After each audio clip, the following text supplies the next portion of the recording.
Oh, do I go? Yeah. Okay. Hi, my name's Krissan Veerasingam. I'm running for City Council in Scarborough Center, and I'm here with Bill. Hey, Mr. Kristen. How do you say your last name, buddy? Veerasingam. Okay. Kristen, how's it going? It's going great. My name's Phil the Cruise Crew. Let's Phil. My next guest from Ward. My first guest from Ward 21. 21. Yeah. Yeah. And I went to your. We first met at your campaign launch. Yeah, how was that? It was loud. Oh, yeah? Yeah, but it was good. Yeah. Okay, the music or the people? They're both. Okay. But your family's being loud. Yeah.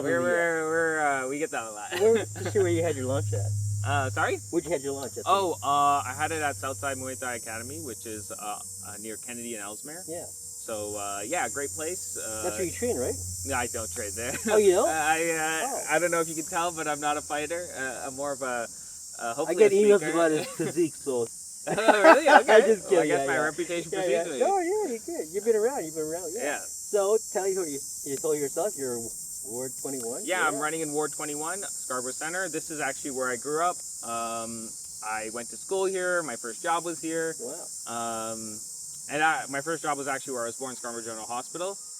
Over there, we're like right across from my middle school. You got a job at the hospital? Yeah, that was my first job. What was your first job? I was in the HR department doing IT work. Wow. But that was like digitizing old documents. So I got to see, the history of Scarborough General Hospital through insurance. Did you look in your file? Well, I didn't get to my file. Like we were. That's supposed to, right? Yeah.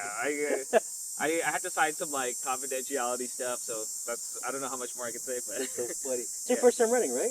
Yeah, this is my first time running. It was like a very big decision to run because for the past 3 years since I started my nonprofit, a lot of people have been encouraging me to run. Oh, really? Like a lot? Yeah, like every year someone would say like, "Hey, you should really run," and then this year what held you back though? Work, like paying bills. Oh, like okay. when you're trying to support a family, it's like, hey, do I really have? Sorry, you're married. I forgot. Oh, and then I just got married. To the wife? Yeah. Oh, sorry. You want to give a shout out to your wife? Oh yeah, shout out to Fizza, my wife. Nice lady. Yeah, wonderful artist. Feel free to look her up on Instagram. But it was a big decision to run, and there's a reason you don't see a lot of people running, right? Like I think in Scarborough Guildwood, there's only 2 candidates. With Ainsley's Ward. Yeah. There's 3 now. Yeah. Oh, there's 3. Okay, so but still small. A right? very low bar. Like if you look at the mayor's race, like there's so many 42 people. now. 42. Yeah, and I think like last time it was like 80 or something. 103 or something. 103. Yeah, So like for these local offices, there's no competition. No. And that means councillors, regardless of whether you agree with them or not, they might get complacent. Yeah. And that's what I feel like is happening in this ward. The current incumbent here has the highest absentee rate. So regardless of whether even at all incumbents? Yeah, on votes. Votes, if you look at whether you disagree with him or not, like if he's not showing up for votes, that's where you actually get represented, right?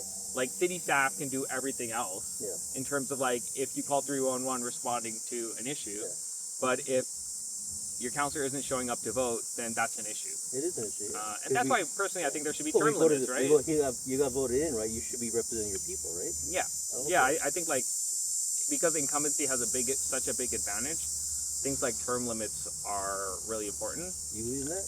I believe in that. I believe in term limits. What would you say? I say 2 years. Two terms? 2 terms, yeah. I don't know, but then I would defer to experts. Like I can say 2 terms, but I'm someone who believes that if you're going to do something, at least do some research first. Yeah. And from what I've seen, most like term limits I've come across are like 2 terms. Yeah. But there might be an argument for longer or even like an emergency where you're needed for continuing. Yeah, but that's always how they. We heard that story before. Okay. Let's talk about your background. So you're born here in Toronto? Yeah, I was born here in Toronto. I went to middle school here, and I actually picked this spot for the interview because if you look around, there's a lot of trees. This wasn't. Yeah, that's nature. Don't worry about it. I know it's nature. I didn't ask them for a special guest here. Yeah. But this is McCrae.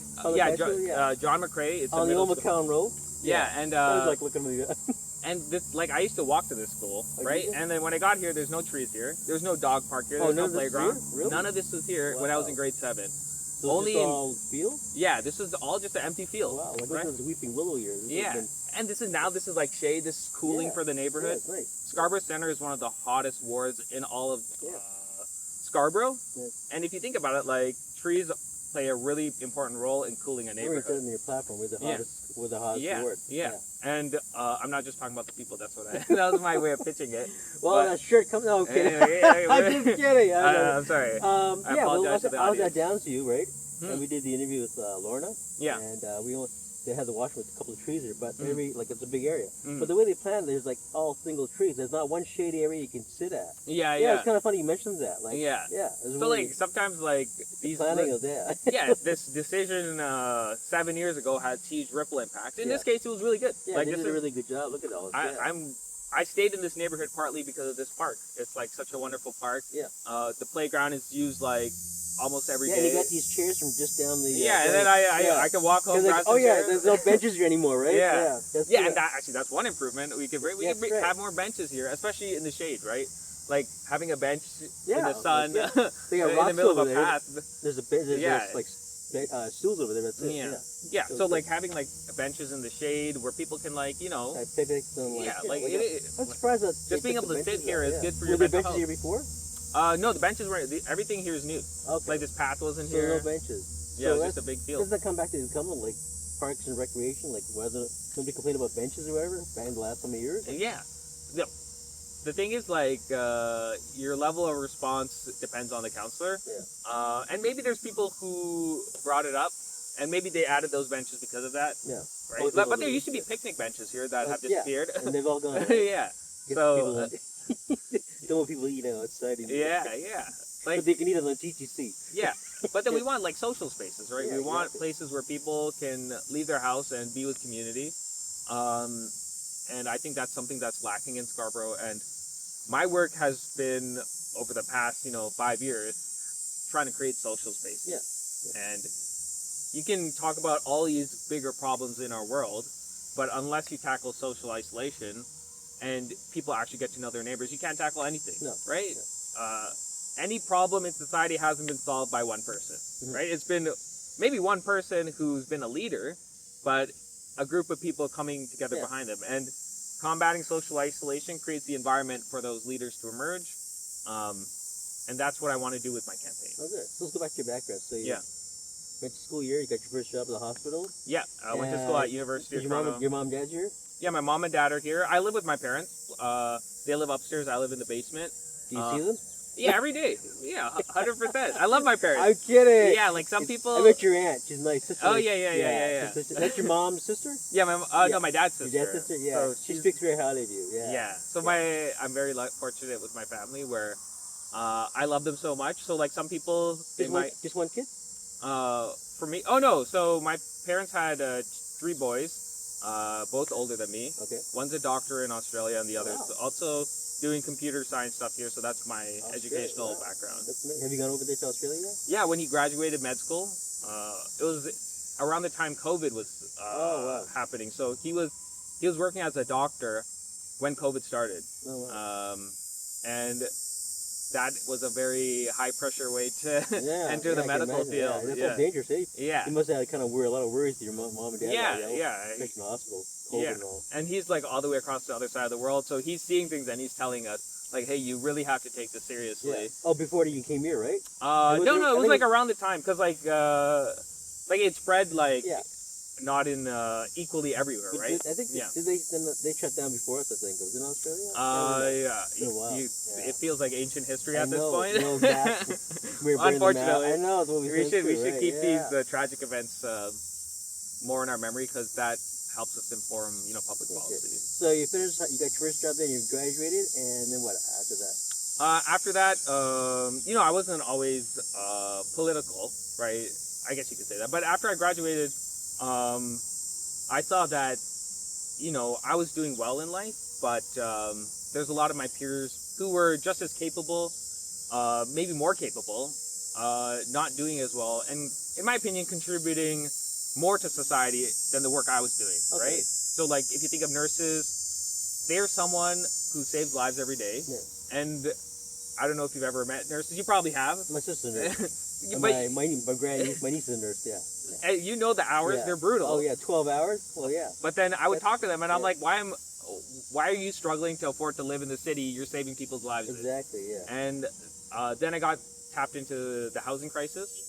I joined a group called Progress Toronto. Yeah, let's talk about that. Yeah. So the first campaign we sort of pushed, if I'm remembering correctly, it was inclusionary zoning and the vacant homes tax. Yeah. And in my mind, it seemed insane to me that there's people living on the streets with nowhere to live who want homes, and there's homes just sitting empty. Exactly. And Yeah. people are just speculating on it to make an extra dollar. Just put them in there, right? Like Yeah. the pool. So I'm like, it made so much sense to me to do a vacant homes tax, and we fought really hard, but we were only able to get 1%. We wanted, I think, 3% at the time, but They gotta shoot hard. 5, they come down to 3, right? yeah, that's the art of the deal. But one thing I can tell you is I've knocked on so many doors that have been empty Really? in this ward, and That's especially sad, in I know. condo towers. Like some places in SCC, it felt like half the floor was no one lived in. Really? Wow. And there would be census forms, right? There would be stacks and stacks of just census sitting there, forms you just know? sitting there. Oh yeah. And Oh. you can bet that half those people weren't people who are like, I'm not filling out the census, Yeah. right? It was people who didn't live there, right? Yeah. And you would see like the lock boxes on the stairs to show that, they were actually doing showings for these units. Okay. Wow. But if they're just sitting empty for more than a year and people can't afford to buy it, Yeah. that means the price is too high, and it's unaffordable, Yeah. right? So how do we incentivize people Well, to? in my old building, we had government rented the houses, the apartments out. Yeah. We had quite enough. We actually had increased when I was there 20 years. They went from increase from 5 to like almost 40 units were being occupied. Like people with mental health, disabilities, homeless were sitting there. Yeah, and and the they're fine. They did. People Yeah. ask us this fear. Like what's the word? NIMB, not in my backyard. oh yeah, thing, not you know? yeah. But I guess we're so stereotyped. Yeah, but it's also a thing where if you put me on the streets for 24 hours, I would not be the same person. Yeah. Right. Yeah. If I didn't have food for 24 hours, Yeah. I would not be the jovial person I am right now. Yeah. But we're expecting to put thousands of people in this situation and expect them to act rationally, right? You can't put people in irrational situations and expect rational results. So my view has always been we need a housing first approach. And if you look across the world, places that have employed a housing first approach have seen savings in their budget, but it's also a humane thing to do. Yeah. It's like the human thing Yeah, to do. I've mentioned another interview that we Yeah. had, like some of the places, like even Los Angeles, they have Yeah. instead of shelters, they just have apartment buildings, their units. It's like a Yeah. little small, they put Yeah. a person from the street, they get their Yeah. little space, their bathroom, and little thing. Yeah, but Yeah. in my It's just opinion, it's just like dignity to have dignity, right? yeah. Yeah. But I talk to a lot of people who are frustrated, who just want the problem to go away. Yeah. And sometimes they focus on a criminalization approach, and it hasn't Oh, worked in really? the States. And I'm You mean, like, arresting them and all yeah, that? like just trying to put people in jail until the problem goes away. But you can't really do that Yeah. because the states, anything that involves criminalizations, the state has done to a much farther extent yes, with yes. worse results. Yeah, So I always believe in, hey, let's not do what's failed, let's do what's actually worked. exactly. And you can say let's go with our gut, but that's not what leaders do. Leaders take the concerns of citizens and address them in the evidence-based approach, not the approach which citizens might want based off just their gut instinct, right? Because people are working, they don't have the time to research and do a double-blind study on what solution works and what doesn't. That's not reasonable, but sometimes I feel candidates try to approach things very cynically, and they sort of throw red meat to the people who are just fed up and have seen decades of no movement and just want the problem fixed tomorrow. Well, they had not so long before the election started, they made the decision about moving the cameras by certain meters, whatever. Yeah. I mean, the problem was still there, but they just moved them, right? Yeah. That's not really. Yeah, that's not it's really, like, it's like that's playing not- like, hey, they're we're gonna trying to take appease the audience. Okay, Yeah. remove them. It could bug us, right? But Yeah. that's not the. We're not solving that. But you always approach like, hey, I always tell people like you shouldn't have to go outside and see people that are unhoused because that's not humane. That shows that we failed as a society, Exactly, yeah. and it's a very uncomfortable thing to see. You shouldn't have to step over people to get onto a bus. But the answer isn't throwing them in jail. The answer is providing them housing and wraparound services, and that's more humane. That's more affordable, and the biggest concern every election is property tax, right?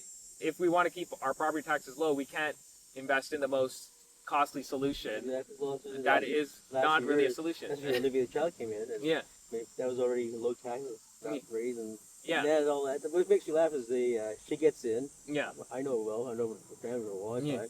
And she gets in. It's like going into swampy waters. It's Yeah. already established. She's got to, raise the tax. It has to be raised, right? Well, like if you I look mean- at the budget, because I was very active in budget pushes, the budget I think property tax went up during John Tory's last term, Yeah. a significant amount, because if you look at the history of property tax increases, Toronto had one of the lowest, and our state of good repair backlog has grown, and it was a thing of like, because we didn't invest in our city, Yeah. we're now paying the price with Exactly, higher yeah, property yeah. taxes. So I understand why people are frustrated, because property taxes are a terrible way to, I think, fund society, because people on fixed incomes, they're getting squeezed out of their homes. Yeah. That's not good, but that's the only revenue tool the city has to raise money. I would want to see revenue tools that tackle the people who have too much money, in my opinion, Yeah. who are dictating where our society is going, while having very little care for society in general. Yeah. Right? It's more of a land speculation scheme for them, or a quick buck. There must be ways of bringing money to the city, not just building condos and real Yeah, estate. That's yeah. not the only avenue of making Yeah, money. and I'm interested to see like places like New York, what they're doing. But Toronto's very different from like American cities. I think we're even more hamstrung in our abilities. The province and the federal government share the brunt of the responsibility. I actually appreciate what Olivia's done in terms of See, my every shoelace time you didn't name keep it, the up. wind picks up. Seriously, every Yeah. time. Hopefully, you're sitting for like 10 minutes, nothing happened. hopefully It's huge. my face doesn't. Because your aura is so windy. It's, Yeah, it's this is the hilarious. downside of doing Every it. time. Doing People it gonna watch the other, in, they're like, oh yeah, that's the wind and hitting the wind all the time, right? Yeah. Funny. So back to yourself. Anyways, so let's talk. Oh, by the way, they had a boba for you. Oh yeah, my Your- cat. Your cat. Yeah. You had what did they have? They had. I didn't know they had it. Annual Black Cat Day. It was National Oh, Black Cat Appreciation Day. Just a and- black cat. Yeah, What because I think historically black cats have been demonized. I looked at it and go, Yeah. wait a minute, that's kind of like segregating the cat from the other. You know? Yeah, but then it's like I mean, I had 3 turquoise Mhm. cats, and I couldn't celebrate on Yeah. Sunday. I just had to see my little buddy. Sorry, Sherry, Trish, Yeah. and Poopy. Sherry, Trish, and Poopy, you can't. I Yeah. can't say it. You're not black. yeah, but maybe it's like from a time when like black Yeah. cats Has that been were around for a while? yeah, black because like cats? before black cats used to be I think like killed and stuff because Oh, because of the. they oh, just because of associate them with superstition witches law, or yeah. something. Yeah. I don't know the history too well, but any day I could take to appreciate my cat, I would take. Where'd you get your cat from? A witch? So actually, my wife adopted him before we got married, wow. and he was a rescue. So Oh, he was nice. found Oh. found in a Like a garbage. little kitten? Yeah, Oh. he was found in a garbage bag. So Oh, no. that was very. When I think about that, it makes me very sad. But Oh. he loves Oh, my he God. loves being alive now. So that's all I I saw care the picture on your Instagram there. about. Yeah, That's so cool. Yeah, And it also, let's start some of the stuff you've done. yeah. You got quite a bit of a history of all the voluntary things you could. You're part of also T, which I'm also part of. Oh yeah, Yeah. Toronto Environmental Alliance. Yeah. Yeah. And did you get something from them? Yeah, so it was like a group initiative where through GNN we survey GNN? Green Neighbors Network. Yeah, got our- Good. cut Thanks that. for keeping me. I know what it is. on my I totally toes. voted like. Yeah. Just in the middle, like, what's this code he's talking about? Yeah, You know? Green Neighbors Look Network. it up, honey. We interviewed a bunch of businesses in Scarborough about their container use sort of system, takeout system, and we were looking at ways to reduce waste. But it was mainly like just listening to business owners. We weren't telling them what we wanted them to do. We were just taking in information, and then much smarter people use that to create, suggestions. And And you got recognized for that, right? yeah, and T recognized me for that. But I want to stress it was a team effort. Team effort, yeah. I was one of the people on the team that was. They're mad at me. Told me to give my old Tupperware. I'm not doing it. Oh yeah. It's plastic. It's Yeah. recyclable. Yeah. I'm kidding. They're good. Well, They're the big thing is like I lead a lot of cleanup initiatives in Yeah. Scarborough, and what we find good. I is saw that. Yeah. takeout containers. There's more and more now, Yeah. and even like restaurants I go to that used to be like reusable.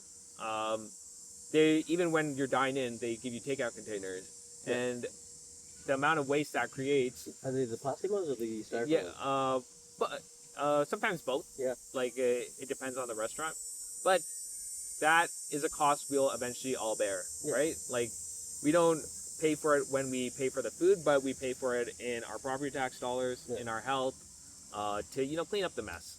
And like when you go outside, you just want to see a clean space like this. Somebody made a suggestion: Yeah. bring your own bag when you go to a restaurant. I bring my own takeout container, so Yeah. when I'm like, That's a good idea. yeah, Yeah, saves on waste of plastic and all. yeah, and like if people are always concerned I brought about my like, loafers bag to the Swiss Chalet. Just fill up the chicken, please. okay. I don't know how that would work. Because I can't touch your bag when you go to the grocery store. Yeah, Just yeah. fill it up. Yeah. Throw it in, you know. But What I there's consider what I do with that chicken bag. there's interesting models where like there's stores that sell if you bring your own container, they'll give you like I don't know shampoo in they bulk. do?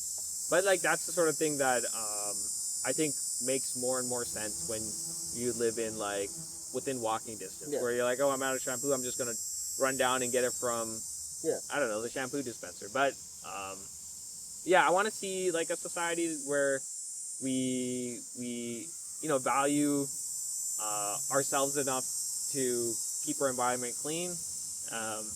But it isn't going to be like a one shoe fits all. Like not everyone can afford to bring a takeout container to a restaurant because they might be working and in the middle of the shit they're hungry. They're gonna be like, okay, I gotta run home. I gotta go. Like the last few months, like I noticed a lot of people come, they bring their own food to like McDonald's, but they'll buy something there, right? Yeah. Because they bring their own stuff from another restaurant. Not supposed to, but Yeah. it's recyclable, right? Yeah. That's what they do. So let's talk about how you like doing biking, fixing and stuff. How your little bike did you? Yeah. So what's it called? So we have an organization called Scarborough Environmental Association, and we run what's called a repair cafe. Yeah. And this is something actually a lot of voters resonate with. So how did that come about? Like, what made you decide to do that? So growing up, we didn't own a car. Everywhere we went, it was either by walking, biking, or a neighbor or family friend giving us a ride, or TDC. And a lot of times to work, my dad would bike to work. That was cool. And I would see a lot of people in my neighborhood biking to work, but sometimes their chain was rusty. This was a very a neighborhood where like you were too busy working where you could never fix fix your bike or take it to a repair person, right? Like the shops would only be open from this time to this time. And they're not like in the city, right? They're like they're also in the you're like they're like if you look at like a bike repair shop. Yeah, they're mostly like on main drags. Like, yeah. Scarborough has a few, but they've all shut down. Yeah, now, if your main mode of transportation is broken, how do you transport it to get fixed? True. So I started doing these mobile bike repair programs, and then we had a permanent location at the hub on Brimley and Eglinton now. How did you advertise when you went around? Like, did you just we do like posters, we do flyers, and then every time we did an event, we would collect people's emails and we'll say, hey, do you want to keep in touch with our program? Oh, that's nice. Yeah. And then they'd share with their neighbors. That's so you have a website for that? Yeah. So the best one's probably our Instagram or Facebook, but we also have scarbnb.ca. Oh, nice, great. Yeah. And you sew too, huh? Yeah. So me and my mom. Your mom practices sew? Yeah, we do a program at the hub on Brimley and Eglinton. Again, they're so generous with the space they offer us. And we teach people how to sew every week, Monday to Thursday, every week, 52 days, or 52 weeks a year, unless there's a holiday. Oh, nice. My mom taught me so. Yeah. I was like only 3 guys in the military. There's so many. Had to throw tags back on. Oh, yeah? So are you a good sewer? Do you have to do the hem on the pants? Yeah. Can you do the hem on the pants? Yeah, I can. Oh, you can? But it won't take, it might take longer than you want. Yeah. That's so cool. But I actually taught the class. That's like a basic talent. Like a lot of my my nephews don't know how to sew or nothing like that. Right? Yeah, but it's like for me, like can you knit? No, I can't knit. Yeah, I tried. I can't. Yeah, but for me, I would be leading the program because my philosophy has always been like I'll do the work nobody else wants to do. Yeah, oh, that's nice. And let the that's people. That's something gonna come in council thing. Well, that's that's a good thing. I'll be an incumbent. I'm already an incumbent. I do whatever together. I'll do whatever else. Yeah, but I like that. For any program I've started like a dozen programs. Yeah. What I found is. Yeah, let's go through them. Yeah, you got quite a few. Yeah, honestly, too much to mention, but the general philosophy has always been like someone wants to do something in the community. They have a skill that is very valuable, but they don't want to present. So I'll do the presenting part. Okay. Or they don't want to do the outreach. I'll do the outreach. So I find people with very valuable skills that they want to contribute to the community, and I do the work that makes their life fun and makes them want to do it week to week. And that reaches more people. And yeah, like we do repair cafes, sewing. We're doing a food club now where we teach people how to cook. Oh, really? That's nice. You can cook? Yeah. Did you bring anything? Yeah, unfortunately not. You brought chairs, but no food? I mean, what's with you candidates? I keep interviewing. I'm kidding. I'm just kidding. Hey, let's talk about TTC Riders. Oh, yeah, TTC Riders. You're a former co-chair, right? Yeah, I was a former co-chair. And tell me what TTC Riders is. So TTC Riders is a transit advocacy organization. We advocate for riders because, you know, a lot of riders are working class and sometimes their perspectives aren't taken into account by city councilors because, you know, they don't have time to complain. Like the squeaky wheel gets the oil. Well, people take those metal things down the intersection. Oh yeah, especially on the on the RT, they didn't get the oil. I did that on public. So where was that? Blur and well, I'm thinking of line 3. Line 3 was the squeakiest. Which one's line 3? That's the one that went from Kennedy to STC that derailed. Oh, okay, yeah. So every time you rode it, it would just be a shriek. Oh yeah, and I think of the one at Danforth and there's a Bathurst and St. George. Yeah. And you're sitting there like, and it's a delay. So that's evidence that the squeaky wheel gets the oil, except when it comes to transit, right? So now we wanted to be the squeaky wheel that actually gets transit the oil. We'll get the squeaky wheel out. Yeah. So we would pester city councilors. But we're also very collaborative with them. Like if we see someone doing good work, we work with them to bring forward our policies, what we believe in. We introduce fare capping. So what fare capping is if you take a certain amount of rides, it's free after. I didn't meet you. I went to one of the meetings at Eglinton at the library there. Yeah. With my mom actually. Oh, okay. We talked about disabilities and all, and seniors and yeah. Yeah, it was great. Yeah. I met all of them, like all the. I think it was none of them I met. Yeah. You never met that day. I never met the other day. I don't know if I was there. I think it was like maybe a year and a half, 2 years ago. 2 years ago, yeah. I've been to so many TTC. Yeah. I don't know which ones I've been to. Which ones. Yeah, it was good. I enjoyed it. Yeah. But you know, speaking of wheel trans, that's something that I think is very, very valuable. A lot of our programs are supported by wheel trans users. Yeah. So they have nowhere to travel, and they want to give back to the community. So they take wheel trans to come to our events and sew. And what that does is now they're not socially isolated. They actually get to interact with their community. And it's not like a thing where it's a cost to us because, you know, having our neighbors feel valued and actually providing, you know, value to the community, that's not a cost. That's an investment. But I'm glad you feel strong about disabilities and people with. Yeah, like I think like sometimes I talk to people and they're like, oh, these people are just on ODSP collecting checks. And I'm like, they're not. I don't know what you think ODS people are collecting, I know but what they use them, you know. Yeah, like I knock on a lot of doors. I met people on ODSP. They're not living in luxury. No, they're not. No. And even the ones that do support, like they face so many challenges, but like they're still trying to get back. Can't afford a TTC, right? Yeah, like that. So like, you know, we're stronger when we work as a society and make sure everyone gets the same opportunity to have a good life. And I always tell people we're closer to being, you know, someone we think less of than a billionaire, right? Like someone that's, you know, been discarded by society, right? So, not that should be the reason you should care about your neighbors, but you know, it could very easily be you one day, right? So we talked about in your talk about the keeping an eye on your neighbors, more involved. So like in our building, like a while back, a lady passed away on the 4th floor, but she was by herself, and how they found her was the smell. Right? Yeah, that's. And she had nobody around her, but and we had some really good landlords that actually keep an eye on their neighbors, especially seniors. So we should have like a system. We talked about many times about like, you know, like in our building, my building, my landlord knew. Wanted to go on vacation, let them know. We said, let's when you get vacation, we watch your apartments. You're a senior, we know your routine. It's just like just say your neighbor, you know, is senior, or just some people like to be left alone. But even if you go bang on the door, they'll say like they'll swear they'll leave you alone. But that constant ritual bang, at least you know they're okay. But when you start banging, they're not answering. Then something's up. That's where you gotta react, right? Yeah, like in my neighborhood, if a neighbor's going on vacation, they let us know that, hey, grab my mail for me, right? Just Like something simple as that, right? Or like if or Amazon exploding packages. That yeah, yeah, like hopefully you don't get pranked, but you watch that? Yeah. It's hilarious. Oh my god! But yeah, like these small things, like when you know people have an eye out for you, you feel more comfortable in your neighborhood. Like we had another guy in our building. He's on dialysis. Yeah. He's got a portable machine in his apartment. So because he's by himself, nobody was notifying. Well, the landlord didn't know that they was going to turn the power off all week, every day for like 8 hours a day. We had to if he had not been known by anybody, because he was all by himself, he would have lost his life, right? Yeah. Then we call involuntary slaughter. But you have to let the landlord has to know who's who in your building, you know, especially medical problems and all that, right? Just simple things like that, like you said in your power.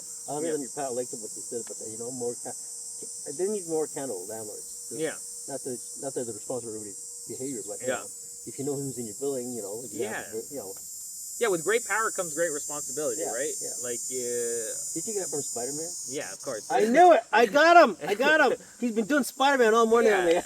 I got him. And like, right there. But then we should also. But it's true what you said. Yeah, like we should also make it so it's easy to be responsible. Like the city does have a role in supporting people who provide housing to provide good housing.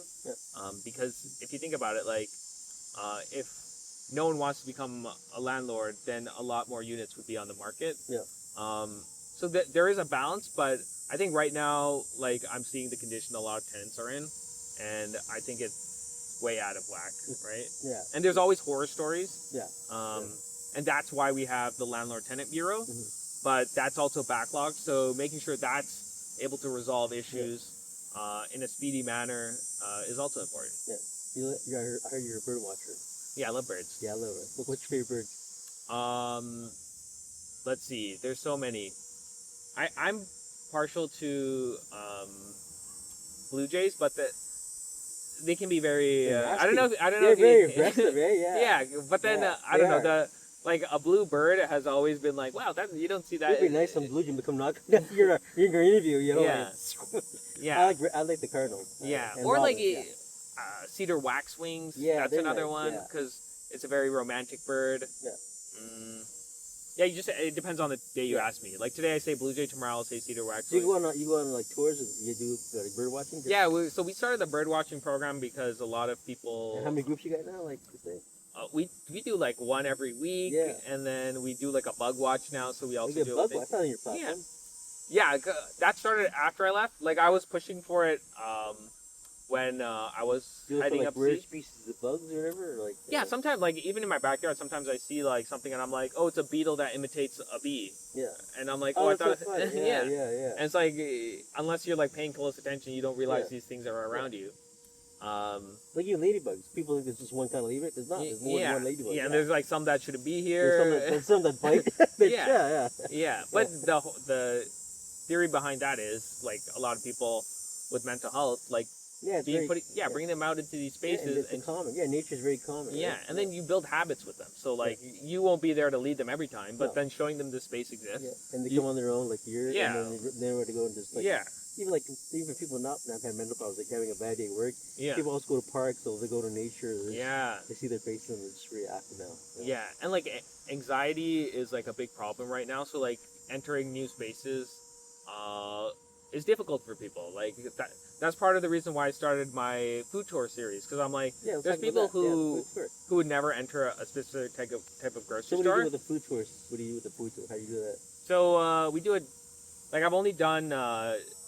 Actually, I've done it like 40 times, but like we had one series to educate people on the Scarborough RT decommissioning, and then another one. Yeah, that's interesting. Yeah, another one to highlight keeping Scarborough local. Like Scarborough's developing a lot. It's good. We're getting more housing, but we don't want to lose the local businesses that give us character. Like I always tell people, we don't want to have a new development come and in the lobby it's just an A&W. Yeah. Right? Or like some store doesn't mean it had nothing to do with anybody. You know, like condos, like you go like, what's this pediatric place over? Yeah. Or this orthodontist, or I mean, something that's obsolete, or like laser technology. Yeah. Who in the building's gonna do laser technology? You know, like you want something that serves the community. Yeah. And just not like be like, oh, this is the only person who can afford very I expensive saw rent, at right? across from Fury Mall, that there's a condo. They got a Fresco there now, so that's convenient, right? Yeah, like having a grocery, but then it could be like an independent grocery store, right? Talk about that. You're a big Yeah. supporter. I think too. Your independent groceries, your local grocery stores, like on the Danforth, you go in Yeah. Danforth, all these little stores. Yeah, but if you think about it, like someone who's never been to an independent grocery store, they've been going to the big ones and all that. yeah, like no frills their whole life. Yeah. Like taking them once to an independent grocery store, especially if it's from a different cultural background, Yeah. showing them what's available, Yeah. showing them a dish they can make there, Exactly. that- Oh, yeah, yeah. opens up the probability of them visiting it again in the future, and it might be the one they can walk to. Yeah. And they Right? have built like spices and all that. Yeah, so that like decreases congestion because now you're not driving to get to the grocery store. There's only so much space on the road. Yeah. Right? You're walking, you're getting your steps in, and then you're picking up something that's potentially more healthy, and it's supporting the local economy more. Yeah, and then we look, they look like on Danforth, on Queen, I see Yeah. places that I go, I always talk to them. They've been there for Yeah. years.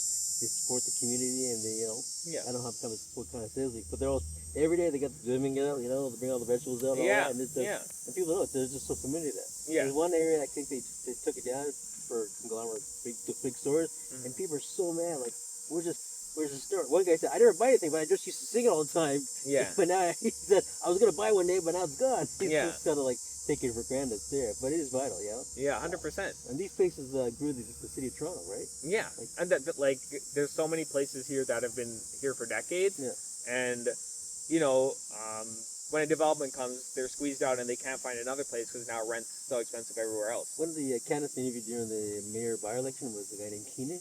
He grew up in St. Lawrence. He said back then these had an egg store. Oh yeah. Yeah, like I heard about it, but Yeah. he said when he was a kid, they strictly go to the store to get their eggs. Yeah. All kinds of different eggs, and it was cheap. Yeah. Yeah. And that's all gone, right? Now you get eggs Yeah. like $5 per egg, Yeah, it's interesting like how fast we change, Oh, and yeah. some things that seem impossible now we actually did in the past. Yeah, and you see the old pictures, the old black and white of all stores in Yeah. Toronto, like all the even the catalogs. Yeah. They're so fancy and all this nice stuff. Yeah. Like, Imagine like a city councillor proposing we deliver milk to families every day. that's and before, right? Yeah. Yeah, that's we have houses here, like the houses in the neighborhood across from here. We still have the boxes where they Yeah, used to like put- in our apartment building, they Yeah. have each that's all sealed Yeah, off, right? yeah. It's a- Back in the days, you put in the little hole there. Yeah.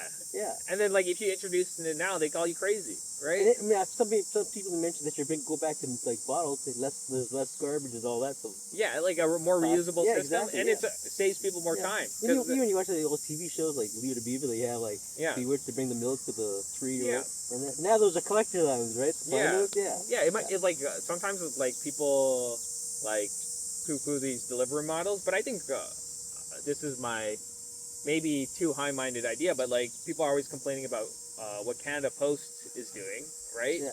And my mom works for Canada Post. They're actually doing a lot, Oh, yeah? if you don't know. But they can be entering these new spaces. There's places where they can fill a need Yeah. that I think the government is looking at because they rather it be privatized. Oh, Right? okay. So these like short-term delivery models, like food delivery, Mhm. instead of having private industry that floods the market with people on e-bikes Yeah. and exploits them, And like no we can light- create and no lights, right? yeah, and Yeah. we can create a stable Yeah. workforce Yeah. that people can create. Well, even meaningful like lives the, out of you it. know, remember the Sears catalog back in the old days? Everything was delivered by the catalog. Yeah, There's no shopping places. yeah. I just feel like there's a lack of ambition, like even small, right? like a lot of small rural towns back then. Yeah. Like, I don't know now, but they go through the catalog. They'd order their stuff or their food to the catalog. Yeah. And they have it delivered to the mail. Yeah. Canada Post delivered it back Yeah. then. Yeah. So like these models that people think are impossible, and when I No. talk about it, I'm like, someone's gonna call me crazy. But No, it's done. I think done it's just a fast. lack of Yeah. ambition and Well, you know what? We get too complacent with the fast quickness. and, yeah. you But then know. like this would be fast, quick, and produce less waste. Yeah. Which is like Well, win-win-win. it's like a ritual. Like you get your subscription in the mail every month. Yeah. Or like TV guys come every week, right? Yeah. And it's like that. It's like the milk thing, right? Yeah. I remember as a kid, my mom Yeah. came So this is in my policy platform because this is just So something if, I thought if of. voted, you'll have milk delivered in bottles? No I'm kidding. That'd be good. I mean, I think like it's definitely something the federal government should look at. Like, where can we create more good, stable jobs Yeah. through Canada Post and fill a need in the community, Yeah. instead of like letting the private industry create these jobs where people are exploited. and nobody benefits. Exactly. Yeah. Yeah. So go on with your. You did go with quite a few things. Oh yeah, I did a food tours, Yeah. and the thinking has always been to support local, and introduce people to new spaces. Now my wife actually runs a community garden at okay. Scarborough Museum. That's something we're doing through the nonprofit. But that started after I left SCA. But it's an example of a third space. Yeah. Like I went to the garden and I saw how people were. So they rent out their own little space in the garden? No, so the Scarborough Museum is a sort of old. The one on Thompson Park? Yeah, in Thompson Park it has old houses that I think are like farming houses, right? So surrounding that they have plots for gardens, and then we created a new one. Okay. I keep saying we. SEA created a new one through that garden program, and now people come there weekly to do programs. Like sometimes they paint like the labels they're going to put on the flowers, and do you teach works with the flowers and different flowers? Yeah, like native pollinators are so valuable to a community. Like Toronto is prone to flooding, right? And if we plant like non-native flowers that don't handle flooding very well, we're gonna have more flooding, right? So like the plants we plant are actually very important. They matter to the ecosystem beyond, the other creatures that rely on it. They actually impact us very much. So there's things like rain gardens that do better with water, and just like educating people about that. I always tell people like I'm not an expert on anything, but I know the experts, right? And that's like if a city councilor comes to you and says like, hey, I know what X, Y, and Z, and I'm gonna do X, Y, and Z because I'm the smartest. Usually they're not the smartest; they just have the most confidence. Yeah. Right. So, like, all the programs that run, they're very wide range. We went from repair to environmental stewardship to running a food tour to cultural programming. But in essence, it's all about like finding experts and enabling them to provide their skills to the community. Right. So if you get in the council, you're going to promote all this and do more with that, like expand on that?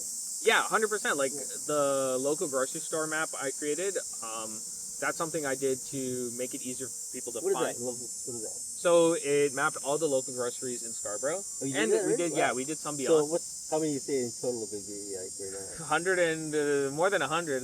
There's a lot, and we actually mapped it by the ethnic backgrounds that sort of they come from. Yeah. So like, if there's a Thummel grocery store, we paired a recipe with it on the map. So like, if you click on it, you can be like, this is where I can go to make this dish. That's a nice idea, yeah. And that's something I would want to expand on, because it gets people to find these food places closer to them. Maybe something they can walk to, and take part in someone else's culture. Right? Ask you a question. What do you think? Does the BIA support all these places? So Scarborough doesn't have a lot of BIAs, and this is actually a problem. That's my question. I asked you the question, because when I ran for mayor in first time 2022, I went down Lawrence from Victoria Park all the way up to Brimley. There's a lot of Sri Lankan, Pakistani, Indian places, especially Brimley. Brimley, I did Taba's interview. Right there, that little plaza, they're all food restaurants. But a lot of people don't. And I asked every one of those, like, I use part of the BIA. That's the only when there's big things going on. But like, I think we've gotten like more BIAs recently, but there's a lot of transit construction in Scarborough. And the way you get compensation or some sort of support for transit construction impacting your business is through a BIA. But if there's no BIA, you don't get anything. I know. Tell what BIA means. So business improvement area? Yeah. Something like that. I would call it business independent area. Yeah, something like that. What would you do just to enhance your for sales for these places on Lawrence? Just for example, all that whole strip there.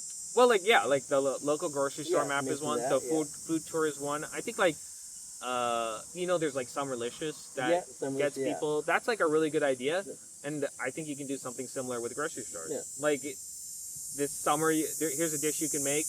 Go to the grocery store, and maybe the grocery store will work with the city to like have like a pre-prepared kit that people can just grab and take home.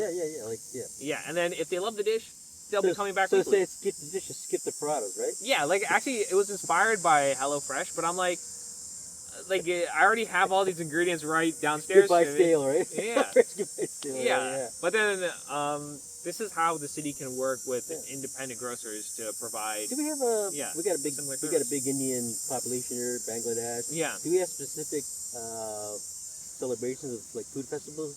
Yeah, we have a ton. Like Kotu Fest? Fest was recently at Albert Campbell Square, and so was Pinoy Fiesta. And you know, these could also be venues where these local grocery, usually it's restaurants, but these local grocery stores can all show up and give out stuff and stuff. meal kits. Try this and that. Yeah, that's an idea. And like marketing, right? Yeah, like and then the long-term impact of that could be like people are less dependent on the major grocery chains, and they feel more competition, and competition always brings down prices. Well, I forget people ask me on emails like when they go to city website to watch the election, they go like looking for these stores or something Indian or Bangladesh. They can't find because the city website's got to be non-biased, right? Yeah. But I thought we could make it a little further if you're a counselor, say like. Like councilors always have like independent. Say your ward, go in different wards, you're looking for Filipino. Ward 21. Yeah. Type, go on the city. The city would say it's an invitation. Whoever comes to advertise, we're not picking who we like. Yeah. What you want to come and do. Yeah. It's a free thing. Set up. So I got a Filipino restaurant set up on the website. So when they go on the website, they see Ward 21 Filipino restaurant. Yeah, but like things like maps, like they're non-biased, right? Yeah, they're not. Yeah. As long as they're not saying we favor this one over there, right? Yeah. That's where they should go beyond just. Unless you have like sponsorship tiers. You say this one's more highlighted than the other. Like when you sign, we ask like, do you have any playing companies that can sign up for this and all that?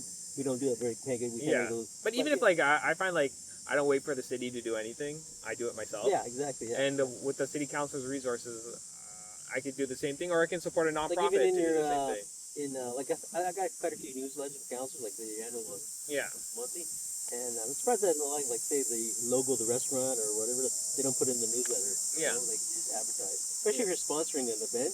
Yeah. Because you know, like these big events, you get all these little sponsors, like all those regular. Yeah, I'll look at every opportunity to support a local business, right? Yeah. As opposed to like, Metro La Paz. That's good. So what do you do for your hobbies? I would say my nonprofit work is my hobby. Yeah. But yeah, I actually I enjoy cycling. Like I haven't been able to do it as much this year. It might be water. Yeah. Hopefully. Yeah. You're crying over the interview. Yeah. No, it's the willow. It's the willow. The willow. So yeah, sorry, go. You're like biking. I know. Like camping. I like anything outdoors. Yeah. But with when I started my nonprofit work, a lot of it has been outdoors. So I haven't been able to do it. Just for myself. It's always been a community program. Yeah. So you're never by yourself. You're doing it all. Yeah, but this ravine near me, like in the evenings, often I just walk through it. Okay. I don't know if that's a hobby, but yeah, it's just mellow. So what do you do at home? Like, do you read anything or? I'm a workaholic. I'm sorry to say. What do you think I'm a very boring person. Yeah, you do things with your partner, your wife. You put it. Yeah. Yeah. So honestly, it's organizing events. Like it never stops. And when I do have downtime, it's usually spent outside because when you're indoors, the urge to work is always there. Yeah. But when I'm outdoor, walking in nature, I don't feel the need to look at screens or anything like that. Yeah. I'm more paying attention to what's around me. Yeah. And that's how I know it's good for my mental health. Yeah. If this park one day disappeared, if this ravine trail one day disappeared, I would. Who knows where my mental health would be? Ontario with all the what has that done to the community, right? Like a lot of people mental stability. Seeing that was calming. It's all gone now, right? Yeah, and think what the island airport would do. Oxygen, takes up all the pollution. That's all gone, right? Yeah, things like that. Things you don't think about. Yeah, like people. I'm gonna put out a video soon, and one of the things I say is like this space around me didn't take billions of dollars to create, but the cost of losing it would be more than $1 billion. Exactly. Oh, that's right. Yeah. And I think sometimes the government forgets that. They say, we're going to put a spa here because it's going to generate $25 million in blah blah blah revenue. Did you see my video blog with the spa? Yeah. So Well, it's downtown, right? Yeah, yeah. So I live up in Scarborough. So I'm Yeah. gonna get in the wintertime, come down through the snowstorm, Yeah. down a nice spa, Yeah. get dressed, soak Yeah. up, massage, Yeah. sit in a spa, Yeah. nice and warm, get back in my cold car, parked across on Ontario or across the underground, the big humongous parking lot. Drive up God. north. And talk about flooding, right? Oh Like, yeah. They don't, I don't know. Oh my god. Sometimes I question a lot of these decisions, Yeah. and I think there must be a rationale behind it. But the more I look on it, it's always comes down to the dollar. Exactly. Yeah. Yeah. But you think it's gonna? You think it would last if it? I got. Well, I think. Well, these things are only made to last as long as whichever party's in office, Yeah. and then it becomes Well, someone we're else's both, problem. we're both working. You think you and me will Yeah. afford to go down every? Yeah. Unless they give discounts. I probably can. But look at the 407, right? Like, they privatized that to, Yeah. make up a deficit. Yeah. And then we're paying the price of I know we got the that headline for the only city the... in the world that has a pay high we don't use. Yeah. Can't And afford to use. I know. And, that's something everyone understands now, but at the time... I feel that you're leaning on me. Yeah. Oh, yeah? That's so cool. I'm sorry. No, it's okay. It's okay. I like your support. Yeah. I think he's very supportive, Yeah. even in the sign, right? Yeah. So my question is, let's just Hey, if I'm elected, you can lean on me give it- instead of the that's other way it. around. Oh, I like that. I like that. See, it's good. Yeah, good. What do you think about the removal of the bike lanes? So honestly, downtown, that's terrible because a lot of people see it as, again, a zero-sum game where there's only so much space on the road. But Yeah. downtown, there's only so much space on the road. You remove a bike lane, you're not fitting that many more cars in there. Yeah. And if everyone who cycles started driving, nobody's not going anywhere, right? Well, sure. Well, Yeah. I came down I was in night jet doing an interview last week on Thursday. Yeah. Coming back around about 3 o'clock. Yeah. And so there was an accident going eastbound. Yeah. From where I got off Westmead all the way down to it was backed up. Yeah. Nothing was moving. Yeah. So I'm driving like I was driving against it, so it was Yeah. good. But I'm thinking, you know what? If I had my bike right now, I could just go. You know what? Sometimes You know I what? ride my bike and I'm beating traffic, and I'm like, wow, thank God this is You go here. like this. But then the main argument I find a lot of times people employ is like emergency services. Well, But- that's the thing. Well, I like on the Gardner. I got stuck once, and the ambulance couldn't even get on. Yeah, but then congestion in general is what blocks emergency Yeah, and then you get services. stress levels and Yeah. And my friend, someone who supports the campaign, is a paramedic, and he's very Did I meet supportive him? of bike lanes and healthcare. Did I meet him? Was it the campaign? No, he's been at the door knocking with me, but he wasn't at the launch. Okay. But healthcare professionals in general understand the importance of these active transportation Yeah, corridors, yeah. especially in places like downtown where Well, congestion has been. He's a paramedic. Did he? Like I got the reports, deputation for Young for All and the other bike groups, and they said they proved that bike paths, right? Bikes do not prevail ambulance responses. Yeah. And that's what, and then some of the I don't know which Canada was said that, you know what, that it does stop. It will not prevent ambulances from going speeding up for the prep. But they were in down the deviations. They had the fire service at them had a report that it does not deter. Yeah. So all this myth about bike paths and all this stuff. Yeah, I think it's become too politicized. It like is, yeah. in It's Scarborough, because- we're lucky we have so many trail networks where we can build off road things. And personally, as a cyclist, I rather not be on the road I know. if I can be. But downtown, that's not feasible, Have right? you met Misha? Yeah. Yeah, I- so everyone knows Misha, right? Yeah, yeah. So Misha is the advocate of the West extension. Scarborough Rail For the Trail. last 18 years, we've been trying to get done. Yeah. Yeah. So you're an advocate to get that done, to get elected. Like this, that's a Yeah, great fight. honestly, Yeah. any sort of trail network, I'm The very whole supportive of. connection there, yeah. And Did you do the path, the walk path? Then you took any tips for the path, the walk path. I don't know if I've done that, but I've been to a lot of events Yeah. where the Scarborough Rail Trail. But that's the sort of project I think is a win-win, because if we put any sort of bike infrastructure here, we want to make sure that it isn't ripped up. Yeah. In 2 years, there's bike lanes put down on Brimley. Yeah. The community did not like it at all. They And removed it. Yeah. So these trail networks, they can be used by people who walk, people who bike, Mhm. and they're win-win. So I'm all about getting the easy wins where I can.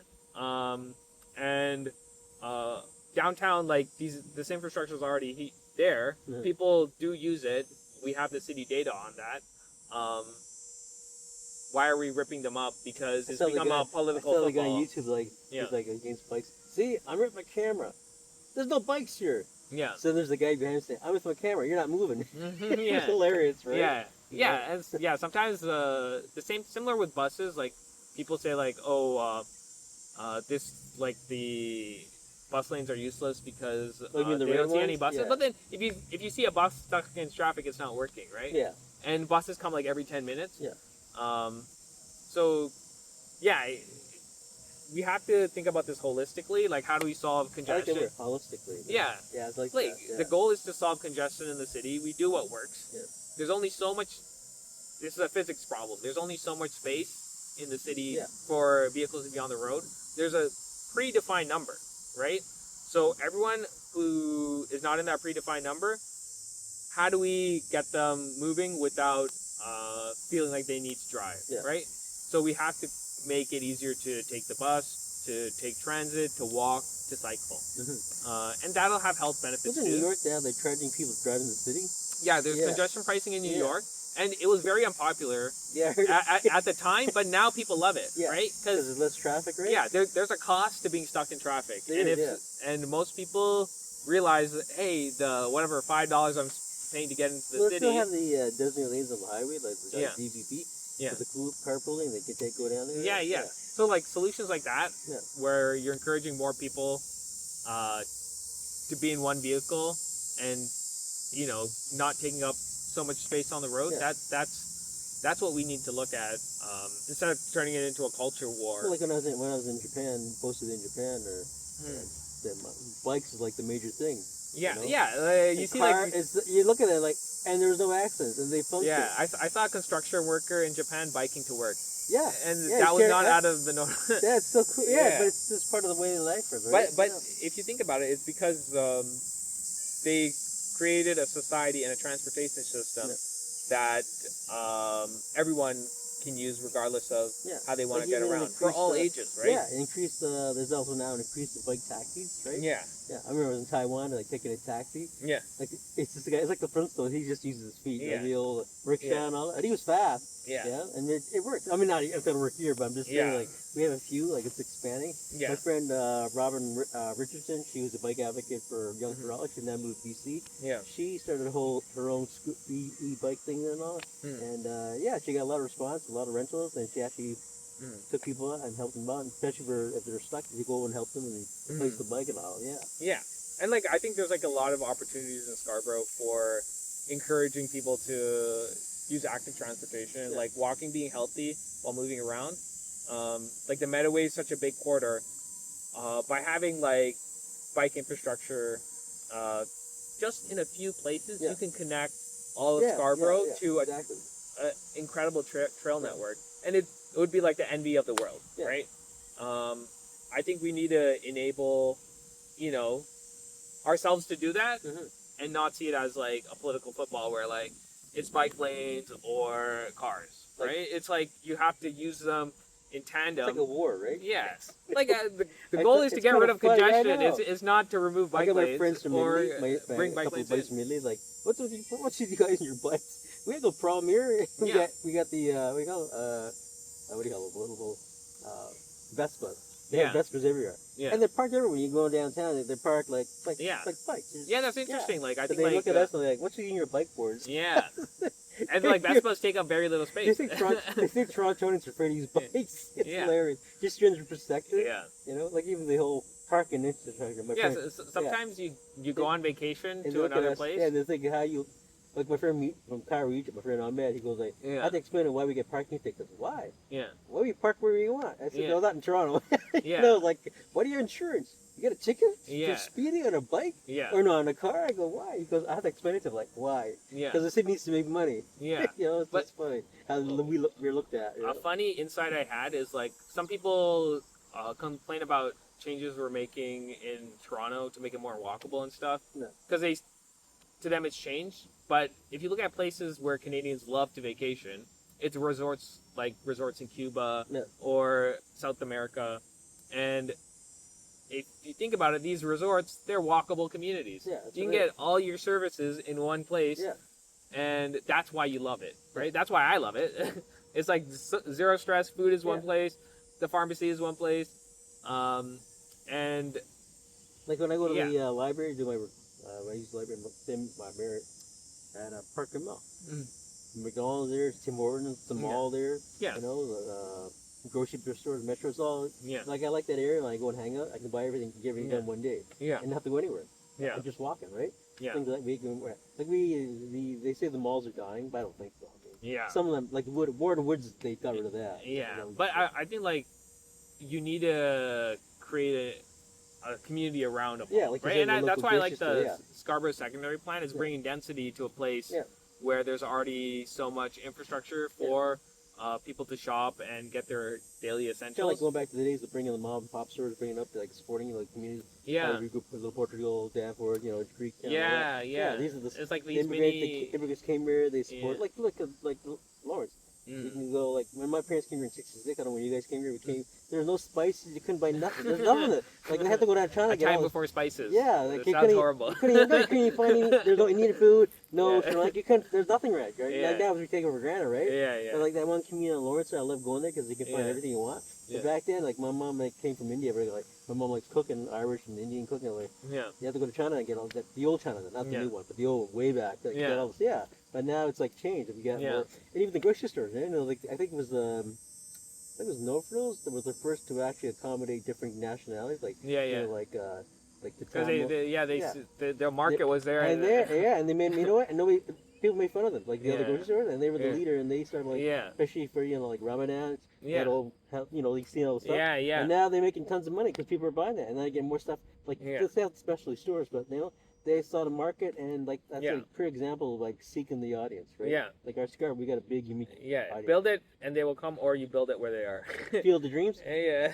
I don't know. Is that? Oh my God! No. Is that? I don't know what that is. Wait, no, it's you ever seen it? Oh, it's No, funny. no. It's like a spiritual movie. It's like if you build it, he will come. Or something. Oh. That's what you got it. I know the saying, build it, they will come, so I Yeah. just flipped it on its okay, head. you got it from somewhere. Build it, they will come, or build it where they are. I think You'd be the Which quotable. is actually a good You'd philosophy. be, I can see in council be the quotable, and you'll be the answer. Yes, Mr. Krissan, what do you think? Build it, and they will come. Yeah. Next question. Well, our ears to human. You'll be like the quoting counselor. You know. I'll be Speak English to us, buddy. very famous on whatever You'll those be known Instagram for- quotes. Yeah, It'll just be a picture of me and a quote. everybody counts be known for your Yeah. something, not just your hair but your quotes, right? Yeah. Yeah. Michael, what is that? Michael Scott stole that Wayne Gretzky. Yeah. See, That'll See, be me. So that always sticks out for you. Oh, yeah, I remember that counselor. Yeah, Chris, the counseling quote never answers the Yeah, question. Not a yeah. quote, right? Yeah. Or Hopefully song. not. Hopefully, No. I'm better than my quotes, but we'll That's see. no, you're Yeah. good. Yeah, good. So how's your campaign going? Good. Yeah. My campaign's going great. We've knocked on 3,000 doors, and if you see the whole breadth of Scarborough, there's tens of thousands of units. Oh yeah. But the unfortunate thing is, councillors only win with 30% voter turnout, and they get like 10% And that has of to that. decrease, right? Yeah, and it's going down every And year. the voice recognition. Yeah. Name recognition has to go because Yeah, you keep going to the same name, yeah, you're gonna have the same results. yeah. Right. And they might be a victim of their own success, right? Because Yeah. like if voter turnout keeps going down, because Well, 28% of last turn, the Yeah. last two elections, 28%. That's nothing to be proud of, right? yeah, You know, yeah, and if it keeps going down in that trajectory, then there's more opportunity, exactly. right, Yeah. for someone new to get in. So I'm hoping to change it so more people come out this election, newer people who haven't felt represented in. Yeah, the you're trying to get past your face decade. out there like this. So, you planning to do like any like town halls or forums for yourself? Like Yeah. like So I'm gonna do like a Reddit AMA at some point for the digital side, and the in-person side, like we've done campaign events where people can come see me. We're gonna do more of those, but mainly I'm gonna be knocking on doors, trying to come to where people are, because people don't have time, especially in Scarborough. That's what I found. Yeah. To come to an event to hear some politician talk. just offer free food. Though. Yeah. Yeah. No, That's every what that. community event they give free food. Yeah. I learned the hard way. I went to this one taped event, Yeah. free food. Yeah. There's those little shawarmas. Yeah. So Yeah. they're that's a company that catered to Yeah. the city, Yeah. so they pay for it, right? Yeah. So I was like recording. I said I'll get some later. Yeah. Like they're all gone. Like what the heck happened? Yeah. Like where's my like I learned the hard way. Yeah. You know. Feed them and they will come. Yeah. And they brought their Tupperware. Yeah. It's true. But Yeah. you know, it says something about our economy representative of our city, right? Yeah. And the people need food, right? Yeah. And that's where they come for the freebies. Yeah. Because they're Yeah. because they want to feed their families, right? Yeah. And you just say in your platform that was it you that said 1 in every 5 now, or Yeah, 1 in every 5 children, I think, use the food bank during the summer. Yeah.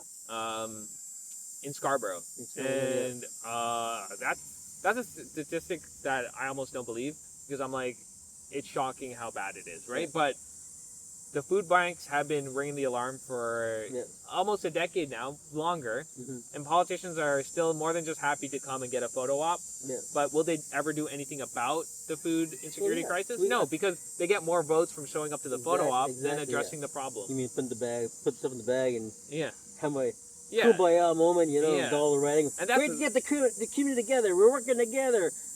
Cut. Okay, bye. Yeah, and that's so bad. That's so frustrating for me. I see it when I see it on Instagram. All the incumbents, the running. Yeah, like if I could have a bylaw where any politician is banned from doing a photo op at a food bank. They should make it like a rule. If you're gonna come do a photo op, you gotta learn how to set up. Yeah. Photo op, take all the pictures you want, and then learn how to take you down. Yeah, but then all these food programs, they come for 10 minutes, they take their photos, and they leave. I know. And even like the good counselors, because they understand the game. And that's what it is, the game. Yeah. They know how to play the game. Yeah, and we gotta get it out. That's break the rules to destroy the game. Get people out there to vote. Get them, make a difference. I tell them many, like, I get all kinds of emails like, never heard of this person. Where'd they come from? Yeah. Been in the community 20 years? Yeah, but you don't see a photo op. That's why. Yeah. Like when I ran, I've been in the community like 30 years volunteering. And they go, "Where you been?" Yeah. And I get that from a lot of people. Like, they personally, where you been? Like, Yeah. But that's also the cynicism, right? Like, it personally, it hurts when I hear that, but I understand where it comes from, because you've been failed repeatedly.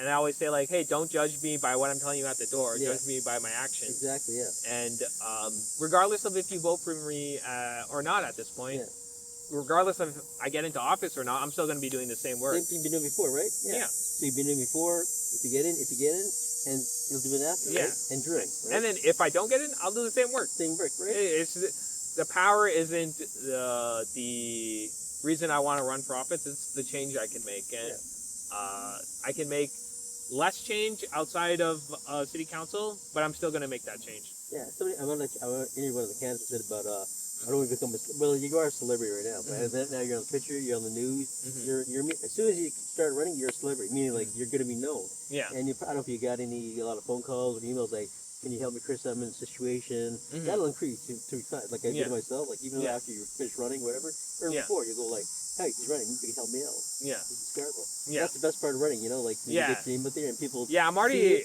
used to that, because through Scarborough Environmental Association, we'd get like emails, almost multiple emails a day, being like, hey, this is my problem, can you fix it? And some of it's repair related, some of it's like organizing related. And that's the best part of running for council, you know, like the people can look to you as a leader. You haven't got voted in. The best part of not being get voted in yet is that you can do all the stuff before you get voted in. Yeah. And the people can remember that, right? Yeah. I got that quite a bit, and I liked it. That's about best part is not just winning and being on councilor and not answering phone calls and all, but like some people told me will you answer all phone calls? Huh? Will you answer all phone calls? Yeah. Well, our campaign number goes to my volunteer coordinator, because that's who's your volunteer coordinator? Jacob. Jacob. You probably met him you might have met him at the campaign launch. But does he have the glasses? Yeah. Yeah, I met Jacob. Yeah. Hey, but then Jacob always forwards it to me, so I will eventually get on the line. But before I ran for office, people were telling me like, hey, you're gonna be spending half your time fundraising, right? They said that, I know. Yeah. But for me, it hasn't been the case, because I found that the few fundraisers I did do were so successful, and in between, without me asking, people who I've helped over the past 5 years have just donated, right? That's nice. So I haven't been stressed about fundraising. I don't know if I should start being stressed. No, but all good. You're casual about that. Yeah. Now we're raising money for our campaign office, so we're gonna do our food tour. We'll see how that goes. You have a campaign office? So yeah, we're trying to raise money to pay for it. But where is it? We're looking at a few locations. We haven't decided on one specifically yet. Okay. But they're all around the same cost range. Will there be coffee and tea? Yeah, I love coffee and tea. Yeah, It takes 10 cents to make, and it feels like you're giving someone $10. Especially in this economy, so. Yeah. That's so cool. Okay, so let me ask you a question before we wrap up. So somebody came to you and said, Mr. Krissan, I want to get involved in politics or community advocacy. How would you advise them? I would say like, hey, start with community advocacy. Organize something in your community. Find something you're passionate about, and don't try to do it yourself. Try to find neighbors that have the same value, right? And that could be through an existing organization. Like, there's so many Friends of Parks groups. There's so many nature stewarding groups, local Rotary clubs, Lions clubs, like all these different organizations where you can find a network of people who want to do change. Or you can join groups like Progress Toronto. Like Progress Toronto, if you want to go jump straight into the political advocacy side of things, there are people who are a very small group. Like sometimes people think they're like 20 staff or 100 staff. They're just 3 staff. That's right? it? Maybe less. You mean the word's longer than the staff? No, Yeah, I'm kidding. yeah. No, they're good. They're good. But they have a huge impact because they Well, you have care. quite a few councillors on Progress Toronto. Well, they're not staff. No, they're but just they're indoors. they're endorsement. Yeah. Or, they're endorsed, yeah. But if you're someone who wants to like learn how to speak to strangers, Oh, they have the workshops and all that, right? Yeah, they have so many workshops, and by canvassing, by door knocking, you will get a sense of your community. And sometimes, like, it's more hopeful. Yeah. Like, I knock on 10,000 doors. Half of them who do open, probably less, maybe 20% that do open, most of their concerns are related to their neighbors. It's not something like, hey, can you fix this problem for me? They're like, hey, there's kids playing in the street. There's all these speeding cars. I'm concerned one day something tragic is going to happen, right? So it's people who care about the space around them. And it's easy if you're only online to be very cynical and think people just hate each other and they don't want to get along. They want to stay in their tiny bubbles. Yeah, exactly.